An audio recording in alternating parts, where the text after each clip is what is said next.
Hola, muy buenas tardes a todos compañeros y maestros, espero que se encuentren muy bien. Mi nombre es Byron Cárcamo, soy de la Facultad de Odontología y este es mi meta 1.2 para la materia de análisis basada en datos.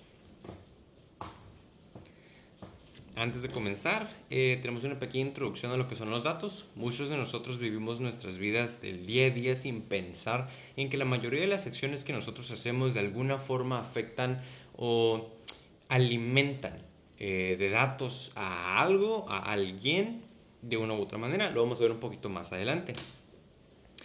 Aquí puse una pequeña introducción donde, por ejemplo, en el actual momento es sencillo tomar por hecho que hay un enorme flujo de datos que nosotros no vemos y que por lo general no solemos tener en cuenta que está ocurriendo alrededor nuestro, pero todo esto claramente tiene una secuencia de pasos en la cual ocurre. Las decisiones que tomamos, los lugares que visitamos, a veces incluso las cosas a las que les damos like en línea. Eso se conoce como el Big Data. Un montón de información que está en todas partes y hay varias cosas que se necesitan hacer para poder tomar el control de ese Big Data y diversificar y llevar hacia donde tiene que ir cada parte de la información. Por ejemplo, el mercado de valores, la información sobre usuarios de plataformas si son preferencias diferentes de algún tipo, no vamos a especificar. Vaya, el intercambio de divisas, por ejemplo, hay muchos ejemplos diferentes que tienen que ver con información global a los que todos estamos expuestos. Por ejemplo, el precio del dólar es otro tipo de información de datos que nosotros estamos acostumbrados a ver sin pensar en todo lo que hay detrás. Con la llegada de las redes sociales, sobre todo, hay una revolución muy grande donde todos estamos expuestos cada vez más a una cantidad más grande, voluminosa de información de todo tipo a la que normalmente no estamos acostumbrados a pensar que viene como por parte de información y datos que están fluyendo a través de máquinas, a través de procesadores, en las nubes o que tienen algo que ver con nosotros, pero lo vamos a ver más adelante cómo es que está ocurriendo. Y aquí yo describo que a mayor tiempo pasa, hay más globalización y de parte de eso hay un mayor crecimiento y flujo de datos, lo cual alimenta el flujo de trabajo de la ciencia de datos. ¿Por qué? Porque pues hay muchos datos que analizar, hay muchos datos que llevar y todo esto se lleva a través de la ciencia de datos. Tipos de datos de nueva existencia virtual, vaya, existen grandes cantidades de datos en megas, gigas, teras, pentas, zettabytes, un montón de diferentes. Y es importante considerar que todos ellos tienen alguna función, de alguna forma global. No se queda contigo, comienza contigo, pero eso es algo global. Comienza contigo, incluye todas las nubes que están funcionando con preferencias en algoritmos, todo ese tipo de situaciones que presentan parte del objetivo de la información que se está manejando y de las diferentes partes, tanto mecánicas como físicas como humanas, que tienen que ver con el manejo de estos datos.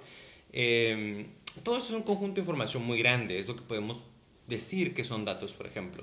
Tu presencia virtual en redes, tu matrícula de UABC, por ejemplo, la facultad a la que perteneces, tu grupo, el subgrupo, la cantidad de amigos que tienes en Facebook, si vas o no al dentista, si has ido o no a algún restaurante, todos estos son parte de esta información.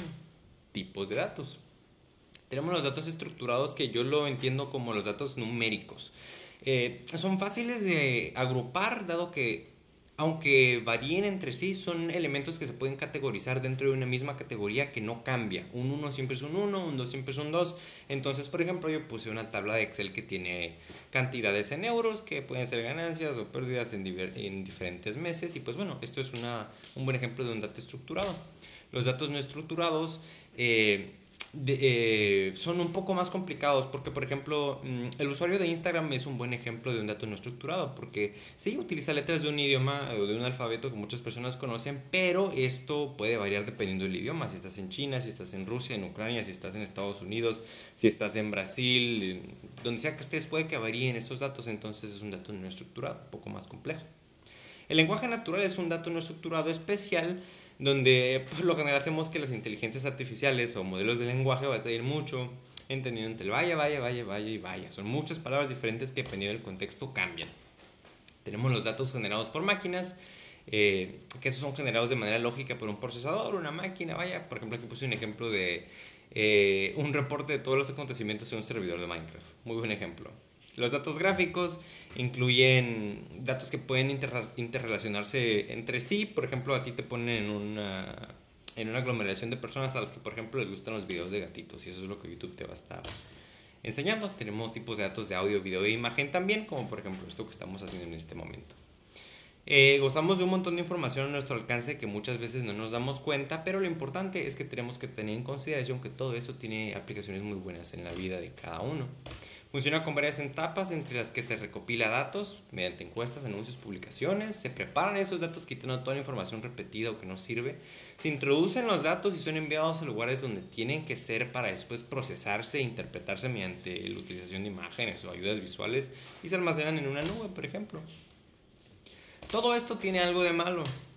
Sí, claro, es una globalización muy buena donde todos estamos aprendiendo y tenemos acceso a información muy amplia que antes no teníamos, pero en algunos países como China, por ejemplo, eh, dependiendo de tu social credit, no te prestan dinero a ciertos bancos, tienes problemas para conseguir ciertos empleos, sus relaciones sociales se ven afectadas porque las personas saben si has cometido alguna especie de crimen o así, y hay problemas con la vivienda, no puedes vivir en donde tú quieres.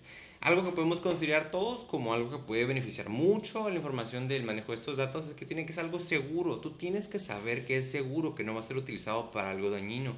Tiene que ser veraz, ya sea que tú accedas a que estos datos sean utilizados o que tú no estés accediendo, pero que tú des. Esos datos tienen que ser veraces, ya sea que tú hayas aceptado o no, pero que sean la verdad, que no se te está agregando ni quitando más información de la que se debe de. Y debe de ser algo justo dentro de lo que tomamos, que sean utilizados de manera justa y que no sean sacados de contexto para de alguna forma generarte un daño o a las personas que están cerca de ti. Todas estas cosas engloban más o menos cómo funciona el Big Data, cómo funcionan tus datos en una forma un poco más aplicada a lo que vivimos en nuestro día a día como estudiantes de universidad. Y bueno, un poco rápido, me parece que aquí se puede resumir un poco todo lo que ha sido parte de esta investigación que utilizamos con la información que nos mandó el docente. Y bueno, todo lo bueno viene con algo de malo. Es importante que sepamos distinguir entre lo bueno y lo malo para generar puros cambios positivos. Muchas gracias por su atención.